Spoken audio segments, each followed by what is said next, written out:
दोस्तों तुम्हारे YouTube channel किसान लो आज ऐसा है धावण टूबे निकाल आज टूबे निकाल तब है खावे कैमरा इधर घुमा दे बारे चेकने धावण किते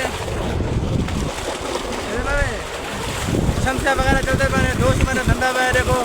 निकाल दे कपड़े हमारा बेटे ने ढाले माहौल चैनल को सब्सक्राइब लाइक कर दे।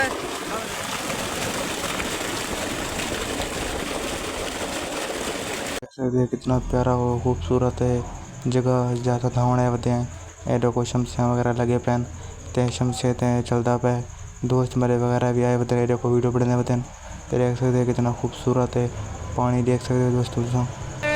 धावण कितने निकला है ट्यूबवेल माहौल निकला उधर माहौल और धंधे पे ब्लॉग पूरा निकला है ये देख सकते हो दोस्तों बहुत ज़्यादा मज़ा है धावण से देखो मैं अपने दोस्त कटे धंधा पे देखो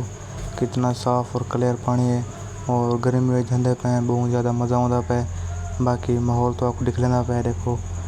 कितना प्यारा और खूबसूरत माहौल है एंजे मज़ीद वीडियो देखने कितने चैनल को सब्सक्राइब कर गिनो ये इलाका है दोस्तों जितना से आए होते हैं धावण कितने ये देखो एक तरह घर कहीं दूर है बाकी कितना खूबसूरत जगह है बाकी ऐसा धंधे पे हैं कितना प्यारा और बहुत अच्छा माहौल है देख सकते हो पानी वगैरह ट्यूबवेल चलता पे ये देख सकते हो चैनल को सब्सक्राइब कर गिनो। तो दोस्तों धावण वगैरह की तरह बहुत मज़ा है तो ये सब यार खड़े कपड़े पहने हुए चसा है हैं धावण बहुत मज़ा है एक वो खड़े वो देखो ये जगह ही सारी ये देखो शमसियाँ लगे पैन ये देते पे तो व्लॉग को करते हैं एंड मिलते हैं अगले व्लॉग के